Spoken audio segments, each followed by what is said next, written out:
Hello, everybody, and welcome to Peaceful Anarchism on the Voluntary Virtues Network. You could also find me on theconsciousresistance.com and theseedsofliberty.com. So today we have James Chillemi coming from Florida. He's a voluntarist libertarian, and he's a co-host and co-founder of libertyhangout.org. And you could also see him on the Liberty Hangout YouTube channel and Twitter by the same name. He's got a Facebook page, James R. Chillemi. We'll put the link to that in the description. And he wrote a bunch of articles. Some we might discuss. One of them, there's no such thing as a necessary evil, and the other one, death of the petro-dollar, and abolishing the police. And he's actually in law school on his way to becoming a lawyer, which sounds like a contradiction, I'm sure, to most voluntarists and anarchists, but I assume he has a good explanation for that, so we're going to get into that. And also, since he's interested in law, what does it, how would a society look where law is not monopolized by the state? Because that's all that we ever know, right? Law that has been monopolized, and the court system and the justice system in general. And also we'll get into the pragmatic approach of how to move liberty forward, the liberty movement. What things we can do in our everyday lives to bring about more freedom. So, James, thanks a lot for coming on the show. Danilo, it's an honor. Thank you so much for having me. Yeah, I interviewed Justin a couple of months ago, and he's like, "You got to get this guy, James. He's a smart guy. You're gonna love talking to him." So, so I'm like, sure. I'm gonna hope to definitely follow through on his promotion. Yeah, he's a cool guy. So before we get into the law, I'm sure you have a lot to say about that. Can you just get into a little bit of your background, how you became a voluntarist, anarchist, libertarian? Of course. Well, I was what I would refer to myself as a Reagan Republican coming out of high school. I grew up in a very liberal state. And I think what led me to conservatism, as I thought of republicanism, was the fact that it's such a liberal state, and that to see the horrors of what goes on with big government, with a huge tax code, with a lot of laws. I think my conservatism was a pushback, saying, well, I like the ideas of limited government, and I like I'm Team America, and very strong support of the military and all these things, and that's how I kind of went into college. As I was picking what major I wanted to study, it was right around the time of the 2012 election. And I was a huge Mitt Romney supporter. And basically, I was going to rallies for Mitt Romney. I was going to other people's rallies, and I was ripping up people's signs for Ron Paul and for Rick Santorum. And I was the biggest Mitt Romney supporter there ever was. Wow. And what happened was I ended up meeting a lot of Ron Paul supporters. Because they were really the only people that were willing to engage me intellectually when I had, when I was holding on to a belief and I wanted to discuss it, especially at my school, Ave Maria University. And the Ron Paul supporters, like I said, were the best at, at laying things out on the line and getting things out there intellectually. And I was getting destroyed in debates. Basically, every time I wanted to talk about something political, I wasn't making any sense. The logic just wasn't there, and Ron Paul became a figure in my life that I wanted to learn more about. How is this guy so good at debating, and why are his arguments so logical? Why are his followers so astute when they're arguing? So I did a lot of research, and the first book I actually came upon was A Nation of Sheep by Judge Andrew Napolitano, and I read that, which led me to The Revolution by Ron Paul, which led me to, I believe, what led me to my rediscovering of Tom Woods, because I had known Tom Woods, very, very little, just through, I'd seen him on Fox News like once or twice, I'd seen him on CNN once or twice, and I always thought he was such an idiot, because I thought he was a bleeding heart liberal, because whenever he would argue with Bill O'Reilly or Glenn Beck or whoever they had on.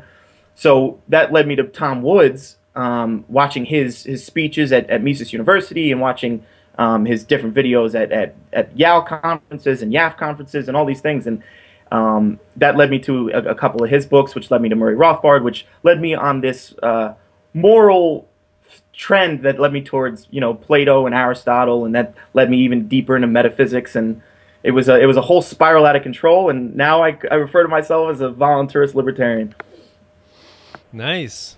Yeah, I think one thing about most voluntarists is and libertarians is that I think you have to be really humble about your beliefs, because most of us did not, we're not born like this. We didn't grow up with, voluntarist parents or libertarian parents. Most of us came from statist households.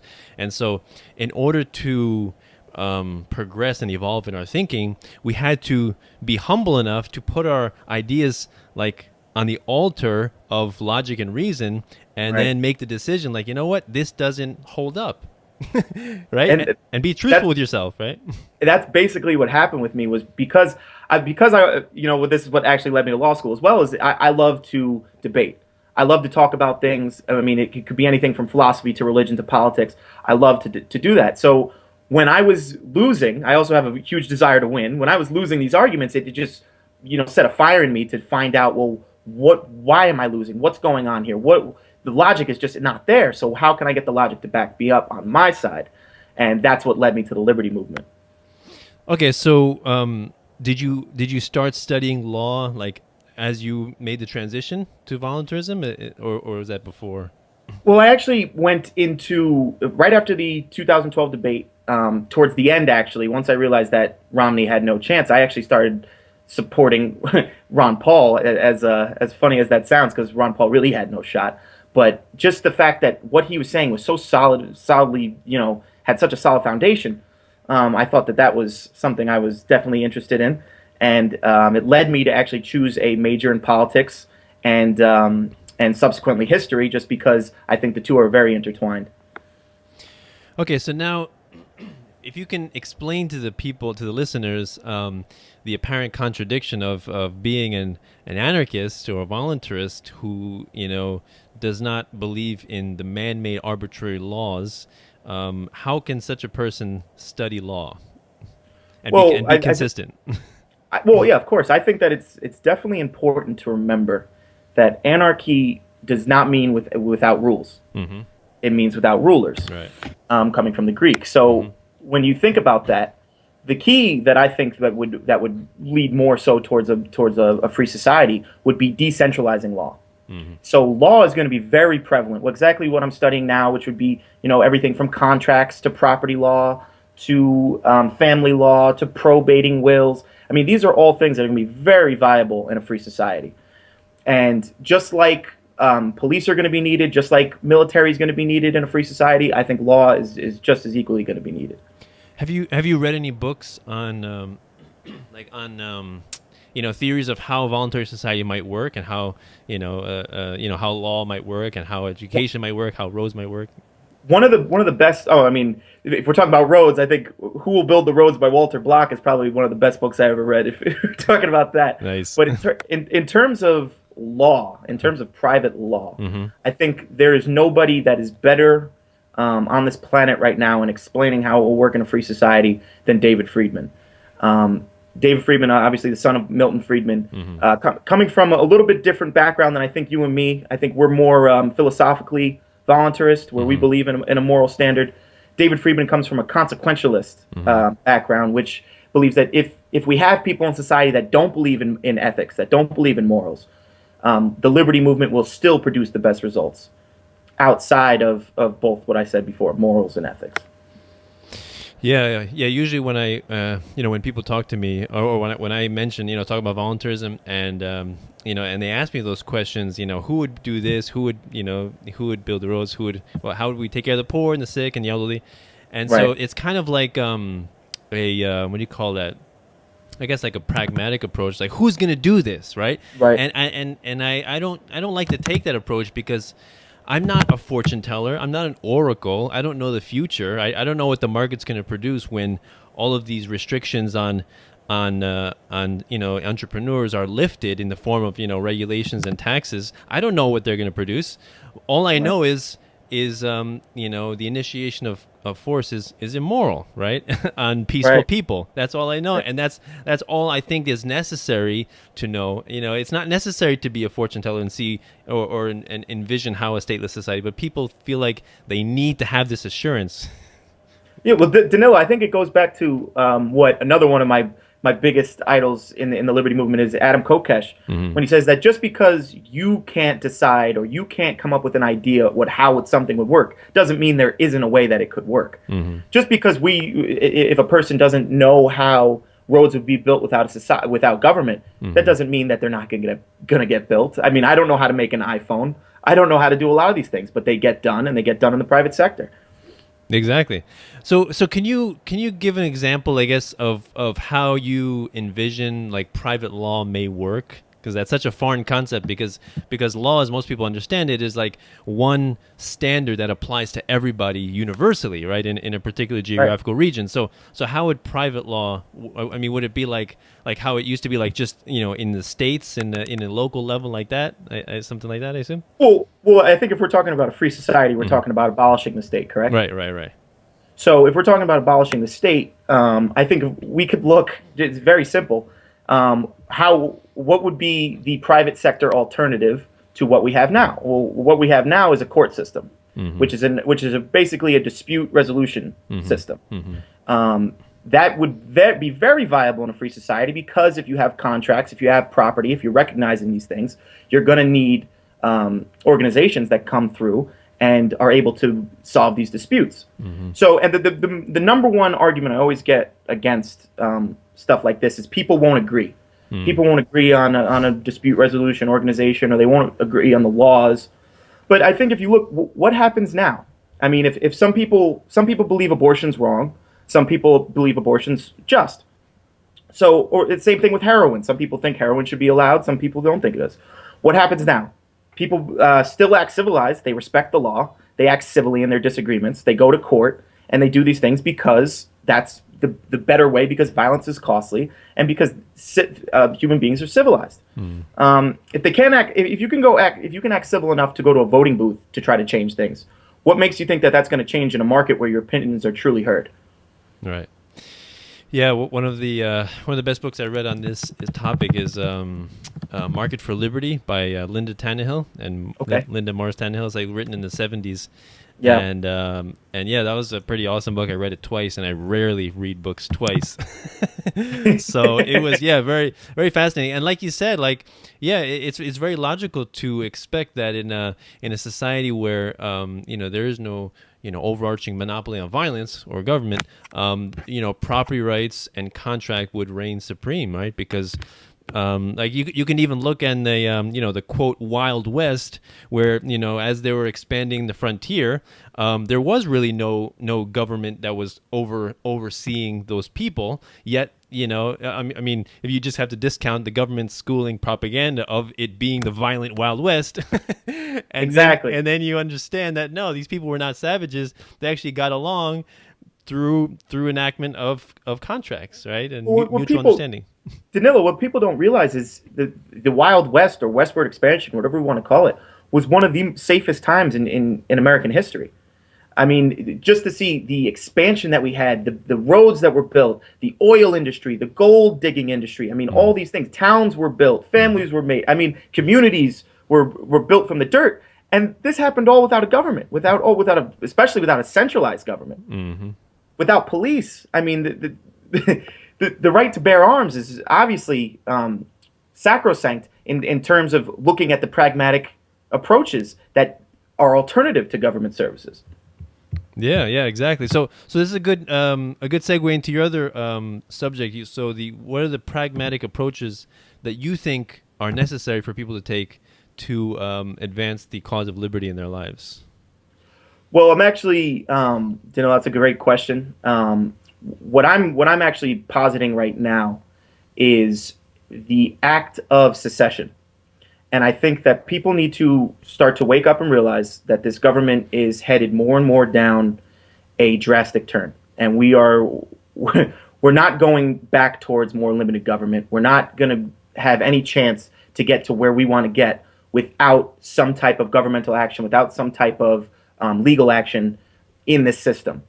So as a lawyer, this is one of the things I'm really going to look forward to studying, because I took a lot of constitutional law in undergrad as well. But I'm thinking that we're going to need some type of Article 5 convention in which we can try to amend the Constitution completely.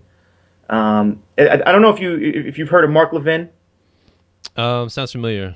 Conservative commentator. I'm not a real big fan of his. He's a neoconservative, but he wrote a book called The Liberty Amendments. Okay.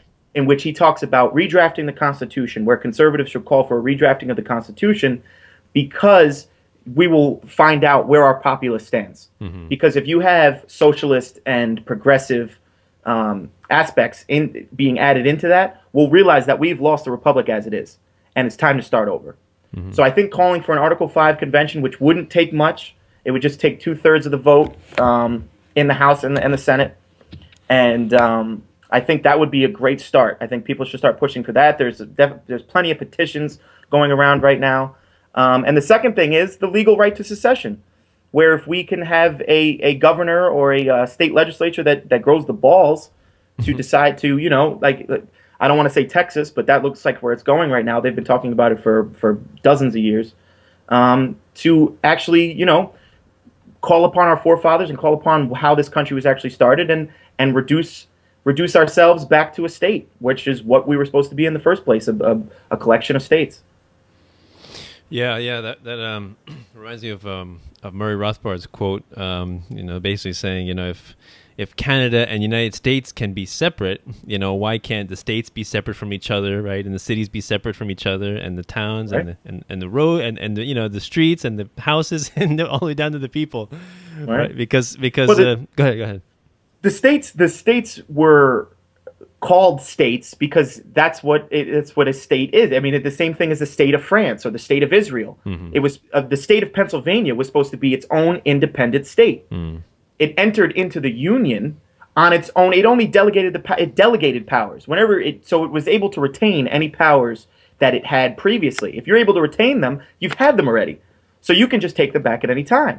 And that was the point, is most of the states only entered into the Union after the Articles of Confederation. They only signed the Constitution because there was express written consent that they would have the power to take back if the government got too large. Interesting. You said before about it's legal, right? Secession is legal, and I guess that might have been the approach that the southern states took, right before the War of Northern Aggression. Right. They said it's legal. What we're doing is legal, and then 500,000 people die. So. Right. Well, they see that what was great was the North had slavery to pin as the problem and the reason why they would act so violently against the South. Right. If a state like Texas did that today, there's really nothing that the government can point to and say, well, we have to go in, we have to stop this. This is immoral. Mm-hmm. And I think now, especially as our society is going more and more towards political correctness, more and more towards I would say more of a feminist view on the world. I mean, everything's kind of, if you look at a GQ magazine, everything's kind of getting more and more feminine. I just don't see. I think this is a great time, and I think this is a time for men to stand up and take back what we have. Right, exactly. So let's discuss some of your other articles. So let's see. So there's no such thing as a necessary evil. So what were you talking about in that article? Well, the thing is, a lot of conservatives, Republicans, they always talk about how America is the greatest country on this planet. Mm-hmm. They never talk about why. And they say freedom, they say diversity, all these things, but we're not even close to the freest country on this planet. So you can't say we're the greatest country because we're the freest, because that's a non-sequitur. So what you have to do is you have to look at what made this country the superpower that it is, and what made it the people flourish. And I think that if you look at it, there's no doubt that this country at one point had the most amount of free market capitalism in the history of the world. So if we look at what is good and what is bad, what is it that has been, a tumor on the American people's leg, that has been holding us down, that has been disallowing us from reaching the precipice of greatness? And that's government.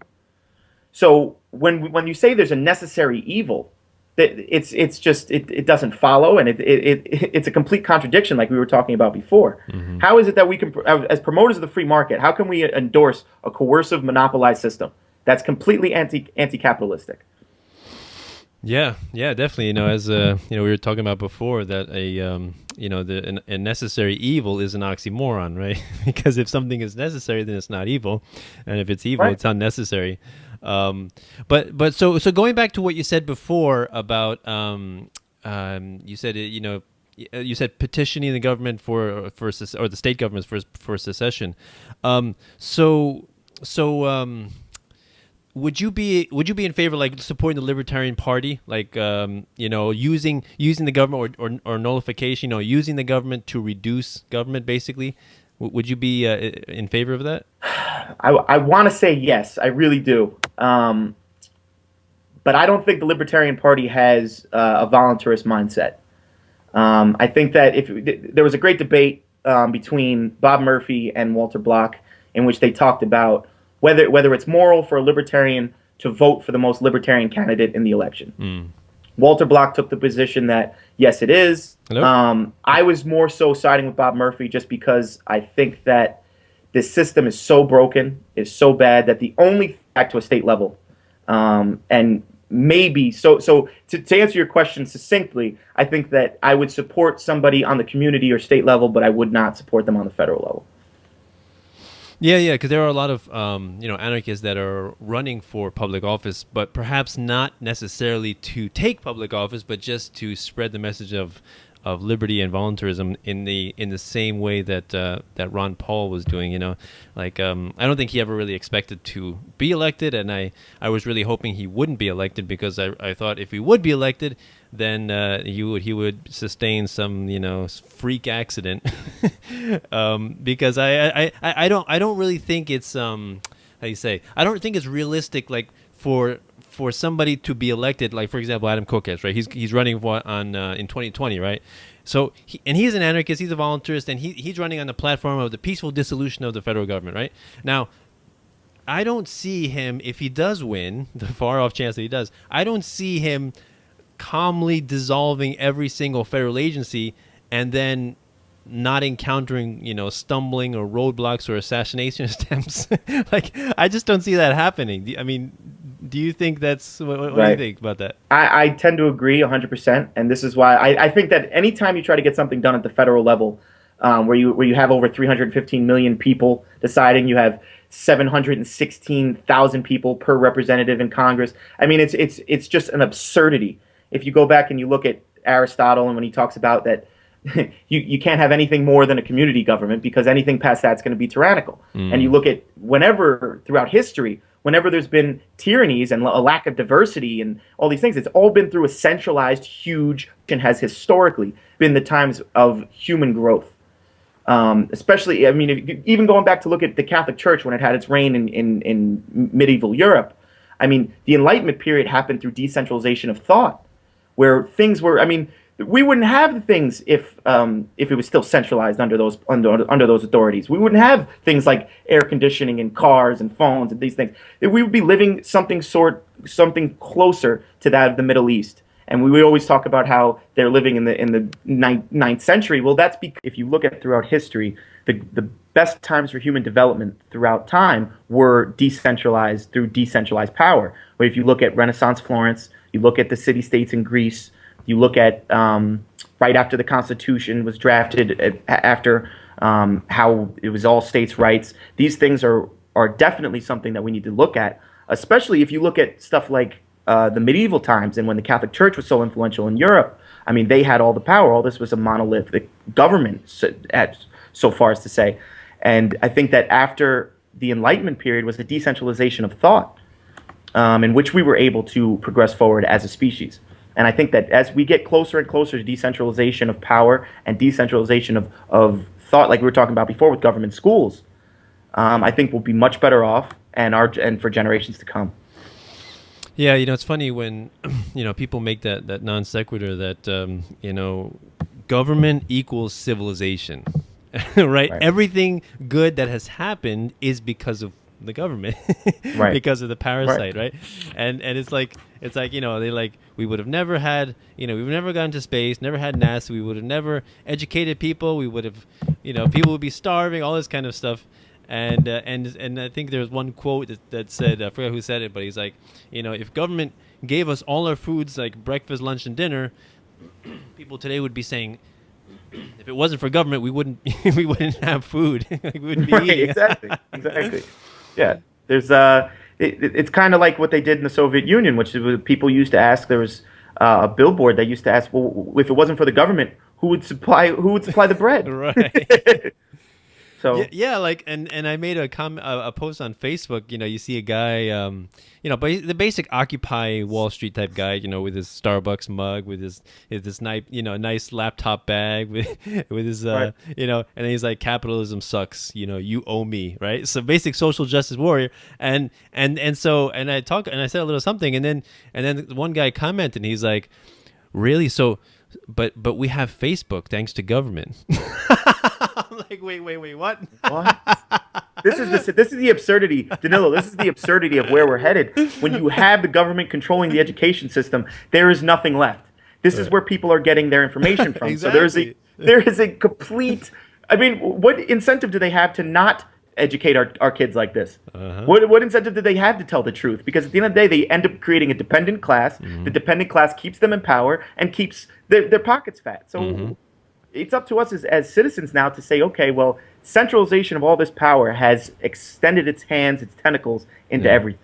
Yeah, It's exactly. time for us now to find pragmatic ways in which we can get those tentacles out of our children, out of our minds, and out of our pockets.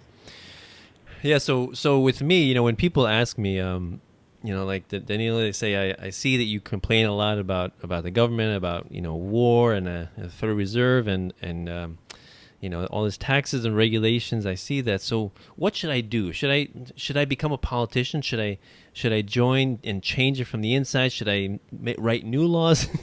Should I vote? Which politicians should I support? And one of the things I say is actually the article that Justin Moldau wrote a while ago, which actually my wife sent to me even before I met Justin. It was kind of interesting. She's like, and the article was, politics is a waste of time. and I tell them, if you want to improve the world, you have to first start with yourself, right? It always comes back to the individual, right? Stop trying to affect a politician that you think is going to make a change, it's going to improve the lives of millions of people. You have no control over that whatsoever. You have control over yourself, mostly. Your kids, that can be debated. Outside of that, you barely can control your spouse. So basically, you can control yourself. That's it. So you want to make a positive change, improve yourself. Make yourself into a moral, decent, respectable, compassionate human being, and hopefully you can raise your kids to be a similar way, right? You can pass on your principles and your morality to your kids, and that, to me, that's how when you really want to change the world, you start small, okay? Because people advocating for the minimum wage, they have no idea about economics and how that's going to affect the small business owner, how that's going to affect the worker that has no skills. They have no idea of the long the butterfly effects of these legislation. So that's what I tell people. And this is the scary part, is that actually why I'm actually a little bit optimistic going into this next election is because I think we're headed down such a bad path that it's only a matter of time now before conservatives, progressives, Democrats, Republicans alike all start getting fed up. And I think that it's at a point now, and I always say this, I said this the other day on our podcast on Liberty Hangout, when northern laws come to southern states, I think that is when people are actually going to start waking up. And I think that because me coming from New York, the Socialist Republic of New York, now living in a state where we consider more free, I think that if the laws in New York were instituted in Texas or Louisiana or Alabama, the people would go haywire. Right. So, and this is why I have a lot of friends in the military. I love talking to members of the military. They are all about freedom, for pretty much. They're all about the Second Amendment. They're all about the First Amendment. These are things they fight for. They fight for their families. They fight for these things.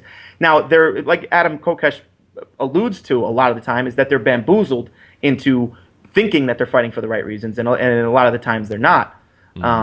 So I think that once these things happen, and once a Bernie Sanders or a Hillary Clinton starts, kind of putting all these huge big government laws in places where they never thought they could be, I think that's when we'll see actual real change, and I'm actually excited for it. Right, exactly. So can you go into your other article, the death of the petrodollar? Of course. Basically, the United States is the world reserve currency. It's been that way since Great Britain relinquished it to us, because basically their money was no good anymore at the time. And what happened was every government that we have gone in and overthrown, whether it be in Iraq, Syria, Libya, Yemen, these have all been governments that have tried to wean themselves off of selling oil in U.S. dollars. Mm-hmm. And there's a direct correlation between the two. I think that now we're looking at a change where Russia is trying to make a play in the Middle East in association with China and Iran.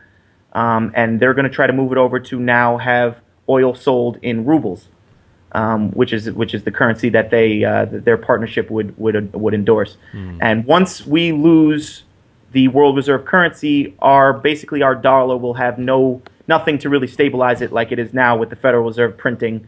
I forget how absurd it is, dollar per second. So that's something that's going on. That's definitely people should be paying attention to, that the mainstream media won't cover. Mm. So yeah, that was what that article was about. Yeah, the monetary system and precious metals was basically how I got interested in voluntarism. That's what got me started. My interest in precious metals, and the specific book was The Creature from Jekyll Island by G. Edward Griffin. Yeah, of course. Oh, it's an awesome book, and it really opened my eyes to so many things. And then I started following Mike Maloney from goldsilver.com. He makes a documentary called Hidden Secrets of Money. And one of them that you kind of reminded me of was episode 3, which is called The Golden Nails in the Coffin of the Dollar. And basically he's going since 1971, right, when Nixon took us off of the gold standard, became complete fiat currency. All the countries all over the world became fiat currency, pure fiat currency. Right. Then since then, that's the first nail, right? And then like the past 5 years, something like that, 5, 6, 7 years, the nails have really been coming quite successively, all these countries like Russia and China and Australia and the BRICS countries and, Libya and Syria, like you said, trying to get off of the world reserve currency, trying to, do bilateral trade agreements in their own currencies, try to trade, things in gold or in oil.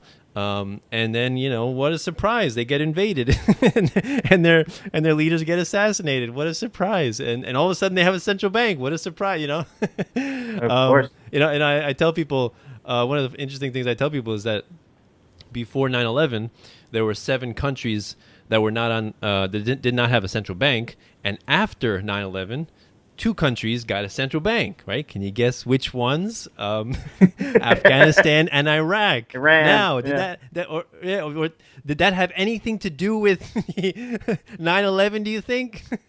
Like, I don't know. I mean, and people, and once the central bank gets a hold of this country and just strangles it with debt, right? And all this imaginary credit and fake money. It's how do you extricate yourself from that? They can't, and it's an easy way to overthrow a country. I think John Adams' famous quote is there are 2 ways to overthrow a country, right? By the sword and by debt, right? Right. And I think the latter way is the much easier way to overthrow a country, and I think we're definitely headed down that path. Hey, Danilo, why is it that nobody's talking about this in the presidential debates? Why is it nobody's talking about this at the 8 o'clock hour on Fox News? I mean, Right. Bret Baier reports. Why are you not reporting about the Federal Reserve literally milking us to death?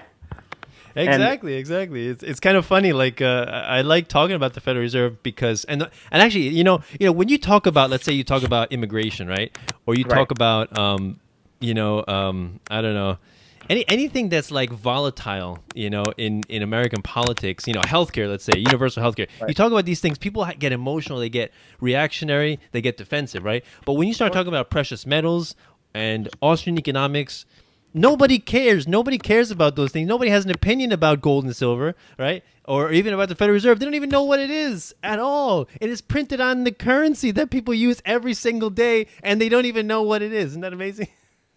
It's funny that you're born, you spend 12 years in a government school. Right.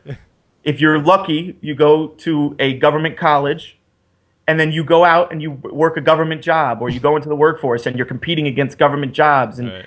you're watching government-controlled media and corporate lobbyists and buyouts that are happening. That these things are ridiculous, where they're so intertwined that we're all just so blinded and so just indoctrinated to a point, and it's only going to get worse, which I take solace in.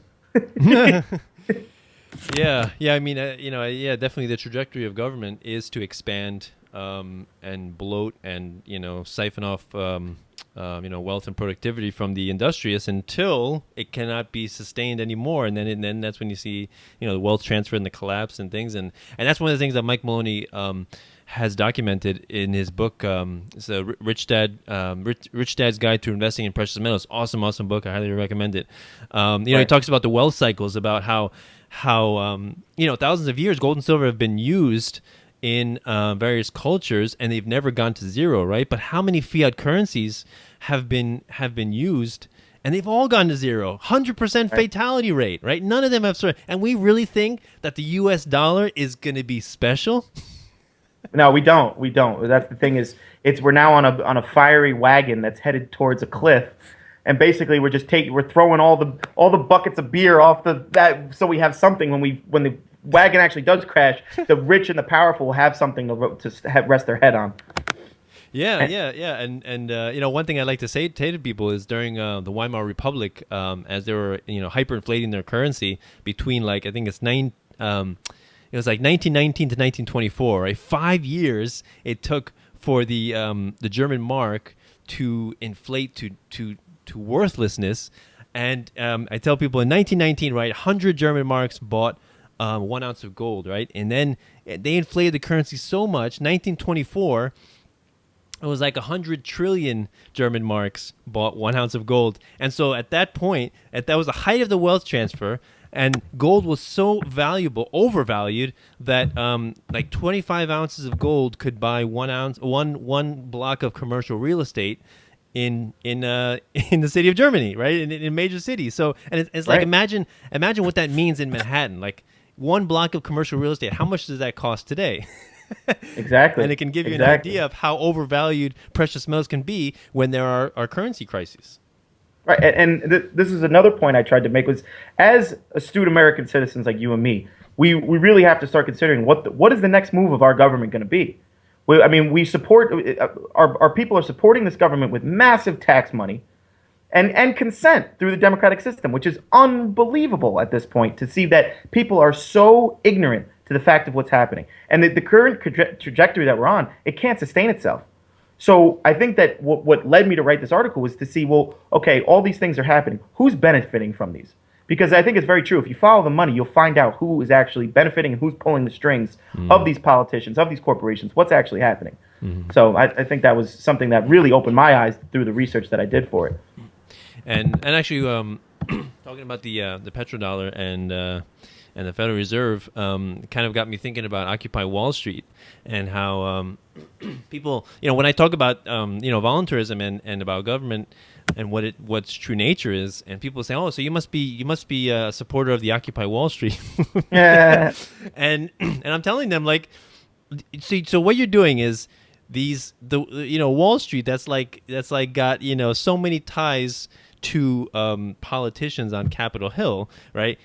You're telling the politicians to rein them in when they're the ones that help them cause the problem and steal from the middle class. So you're begging the politicians, basically. I could literally listen to you talk about this all day. Yeah, I mean it's, and then actually I remember I don't know if you saw Peter Schiff when he went down the Occupy Wall Street. He did a video like ask me, I'm the 1%. Did you see that? Did you see that at all? I didn't get to see you it. got to check that out. He just put it. He put up his sign. He says, "I am the 1%. Let's talk." That's awesome. And so Good for people him. came up to him and were saying, how could you support, Wall Street? He's like, well, I don't. It's just that you're petitioning, you're protesting the wrong people. You should be down in Capitol Hill. That's where you should be protesting. They're the ones who really cause the problem. These people, they're just like, how do you say? They're like piggybacking on the ride, Right. of the thief, right? They're not the thief themselves. They're just they're making use of the system. They're it's like the system is set up in such a way that those who will benefit are those who will become entangled and close to those in power. All right, so anyone who gets close to government, that's how you really get ahead. If you don't want to compete, you don't want to do it the old-fashioned way. Right. Right. You monopolize and you start infiltrating the system through buyouts and backdoor deals and all these things that happen in our political system that are just heading us for disaster. So let me ask you, in your when you're in class in your studies, do you talk to your teachers or your friends in class about any of these topics?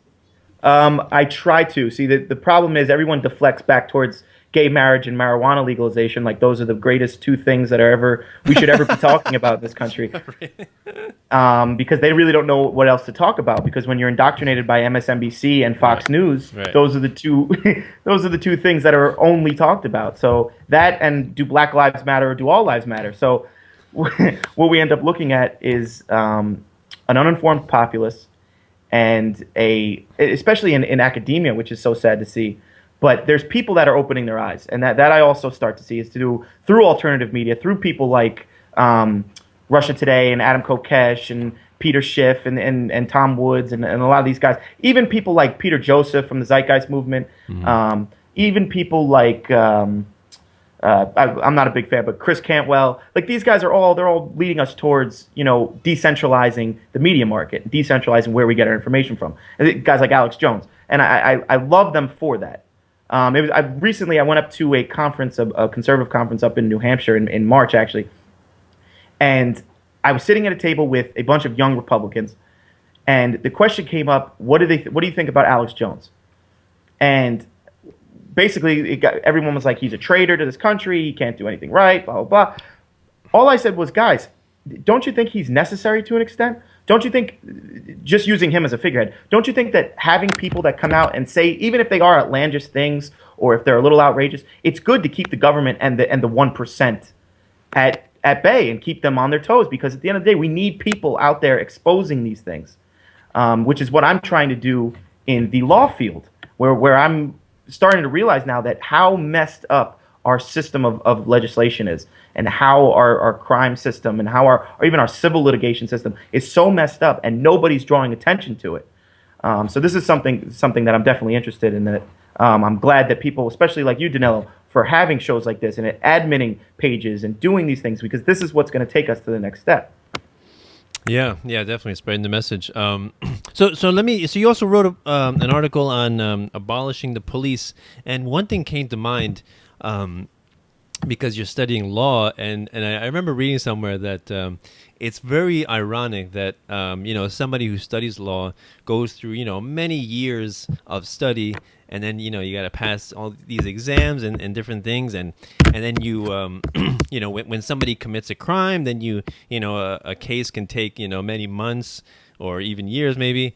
And then you have police, and how many people are killed on the streets by police, completely innocent, right? So in essence, the police officer is acting as judge, jury, and executioner, right? Right. And when I feel bad, I actually pity police to an extent, just because they are in a system in which they are responsible to these corrupt politicians and corporations that are in cahoots with each other, and now they're the face out on the street, enforcing these laws, enforcing the wills of these politicians, because these politicians don't have the balls to go out and do it themselves. Yeah. So now police are forced to do it. And at the end of the day, a lot of policemen are forced into a system where this is the best thing that they could have done in their life. This gives them a position of power. It gives them authority. It gives them control over other people. They were never going to be able to get a decent education most of the time. I mean, don't get me wrong. There are some police officers that have decent educations and all this thing. But this is what the system sets you up for. It sets you up for the military. It sets you. I mean, you could go in, and I'm going to get a lot of flack for saying this, but you can go into the military. I bet my ass on it right now. 75% of the people in the military are not in it for love of country. I mean, I talked to a Marine the other day, and I said, and I was with a bunch of conservatives, and they were all telling him how much they appreciated his service, how much they loved him. And he said, guys, to tell you the truth, I'm doing this for the paycheck. Yeah, right. He said, when I got out of high school, he goes, I had nothing else I could do. Right. And my heart bled for that guy, because at the end of the day, this is what the system is doing. This is what it's promoting for sociopaths and for people that want to protect their families, and this is the only way they can go. Yeah, and it's really amazing to me how people defend government schools, but then then you have to think about, like, wait a minute, you went to government school for 12 years and you're telling me you can barely hold down a minimum wage job? Now, what kind of a reflection of that is on the education? Well, I mean, who wants to hold down a minimum wage job when you get paid more than minimum wage in the military? You get paid more than minimum wage as a cop. So these are things, I mean, these are government positions. A lot of cities, it's not too hard to become a cop. Some cities it is, because there's such a waiting list, because there's more. I think there's a direct correlation between how many government schools you have in a city to how many people want to become a police officer or want to join the military. I mean, this is where the system is headed. And the more exactly what we talked about at the beginning of this interview was decentralization. We need to start decentralizing school, decentralizing media, decentralizing where people get their information from, so that we can combat against this intellectually, not only physically out on the street doing podcasts, but with our minds, with words, with reading, with books, with telling other people, with having arguments. This is where we need to go. Yeah, and some people, really think that, going out and protesting and picketing and, walking around with signs, that, that's the best way to go. And if you really want to do that, go ahead. But I don't recommend that, because from what I've seen, those events attract a large amount of violence, right? Because police in riot gear, right? They're the ones that are at those kind of events, right? And so, and at the drop of a hat, somebody gets violent and everyone gets violent, and then, it becomes like a mob. And then the funniest part is how the media skews it. So you have something like the Bundy Ranch, right? Where the federal government was trying to seize the property of the rancher in New Mexico. Right. Or Nevada, Nevada. And you have all types of groups like Oath Keepers. You have ex-military guys coming to the aid of this guy. Right. With their weapons, fully armed. Yeah. The federal government standing there, fully armed. Yeah. It was like the Battle of Lexington and Concord. And then you have the media skew him to be, they completely disregard what the actual substance of the issue was, and skew him as a racist. Skew Mr. Bundy as a racist. Like this was the thing. When the man has done substantial things for the minority communities in Nevada. Right. So I thought that was so funny, just to see how, or especially even with all these, anything that happens with civil disobedience, they skew it that this was a lunatic or anti-government or a terrorist. That's the number one thing now, is we're all called terrorists. So this is where we're going. Yeah, and one thing that Larkin Rose talks about a lot is how in the United States, there's about like 100 million people that own firearms, right? And most of them own multiple firearms, and so if they just give out, lend out their firearms to a couple of people, everybody will be armed. Now, everybody, 300 million people armed, why do they still feel an obligation to obey a couple of twisted old sociopaths on Capitol Hill and allow them to rob those 300 million people? Well, it's the legitimacy. It's the legitimacy factor. Everyone sees this as legitimate. They're taught. I mean, this is the funny part. Is coming up, I was taught the social contract, and that I somehow have consented to be here and consented to the laws that I'm under. Right. So this is what we're taught, and then when you're taught this from birth, you learn it quicker, you learn it faster, and it stays with you longer. Yeah, it's so important.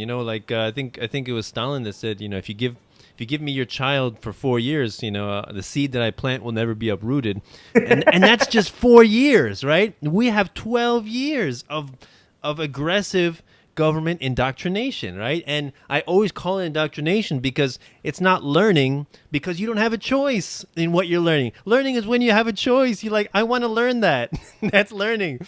When you don't have a choice, that's not called learning. You're preaching to the choir. You can't say that, oh, well, you're consenting to this system, and then when you don't want to go to school. Well, we'll stick you and your parents in jail. Right. That's not learning. That's forced indoctrination, just like you said before.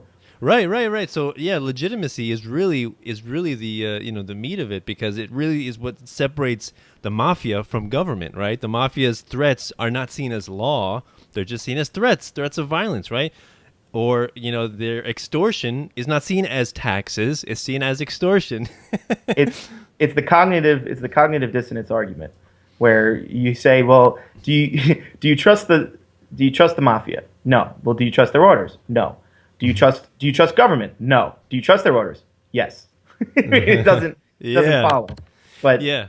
it's gonna take a long time to reverse the indoctrination that's occurred since, I think, the 18th century now, where you have people view government as legitimate, the social contract as something that is prevalent in society, and that is the final binding authority on what you can and can't do. Yeah, and one thing that when I talk to people who are pretty hardcore believers in government is they never like to acknowledge the gun in the room. Like I talk about government school, you're forced to go, right? Talk about taxes, you're forced to pay, right? Regulations, you're forced to comply, and obey them. And then they say to me, well, Danilo, why do you keep saying this word force? I don't like it when you say this word force. It makes me feel uncomfortable. Yeah, it was what happened on the floor of the Senate when Bernie Sanders and Rand Paul, when he was talking about how we're going to mandate nationalized health care. And Rand Paul said, well, if you mandate nationalized health care, in essence, what you're doing is putting a gun to every doctor's head that says, well, no, I don't feel like going into the office today. Yeah. So you're completely taking market incentives out of services. And once you do that, I think historically you see that the quality goes as well. Of course. I mean, it's funny. People talk about like, countries with socialized healthcare, like Canada, right, and various countries in Europe. And one of the best questions you can ask them is, how's your health? Do you have good health? Because if you do, then you really have no idea how the healthcare is, right? Because you're only going to know if you have bad health and you actually have to use it, right? And your life depends on it. Because then you'll find out that most people flee the country, or else because they don't want to be put on a 6-month waiting list. Exactly. Or you're a senior citizen, and once you pass 65, you're no longer covered for cancer treatment, so you have to flee the country and go find somewhere where you can actually pay for it. Right, and it's basically the breakdown of when people begin to rely on government for these services, it's like the breakdown of community bonds. Like before, the incentive was to raise your kids well, to treat your neighbor well with respect, because that one day you might be injured, you might not be able to work and take care of yourself, you might be too old and sick, and so you want to know that you treated people so well that they would want to take care of you when you're not able to take care of yourself, right? But what's the incentive now when everybody relies on the government to do it? It's there is no incentive to treat your neighbor well or raise your kids well, right? No, I talk about this in my thesis. When you have government-induced law, there's a short-circuiting that happens on the human level, because now you're no longer allowed to decide for yourself what's right and wrong. You're no longer allowed to use a conscience or study morality. You're short-circuited, and you're told and mandated what is right and wrong. So something like, for example, I'm pro-life. I think that once a baby has a heartbeat, you no longer can kill it. I make the property rights argument being a non-religious person. But at the end of the day, how are you going to tell me that that's right? I, as a person, cannot view killing another human being as right. But if the government mandates it, watch how quick people pick up on it. Watch how quick people will be able to come to the aid and defense of that argument. Yeah, and I've been talking about this stuff so much that I never. It's amazing how I never, use the word legal anymore. It's just really amazing. And when I talk to people and they use that word legal, I just start laughing because it's so foreign to me now. And I think I was, I was with I was with some homeschooling families, and we were playing by a lake, and then one of the women said, "Is this legal?" I just burst out laughing, like, what the hell is wrong with you? Stop thinking about legal or everybody thinks like that. Is this legal? I always say we as libertarians, we don't believe in laws. We believe in principles. Right.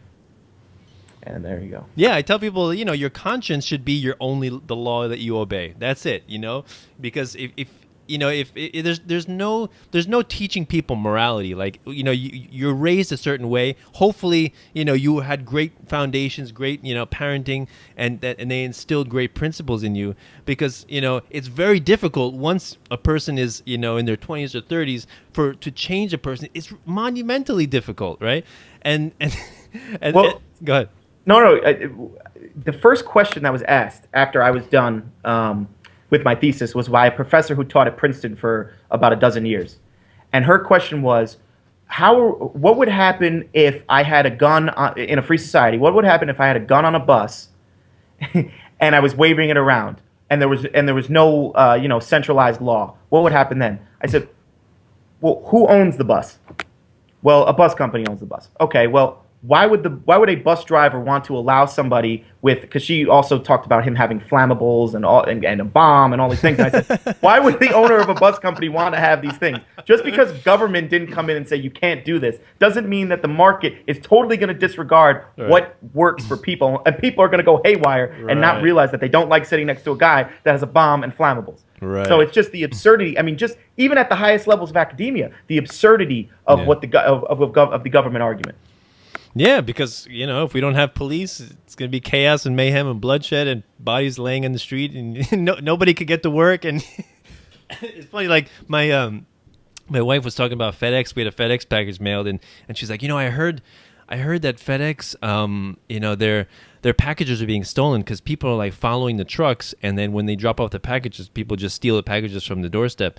And I'm like, oh, okay, that's interesting. So that's a private company, right? So I imagine if that continues to happen, or maybe they're already taking steps, that they would change the way they do things, right?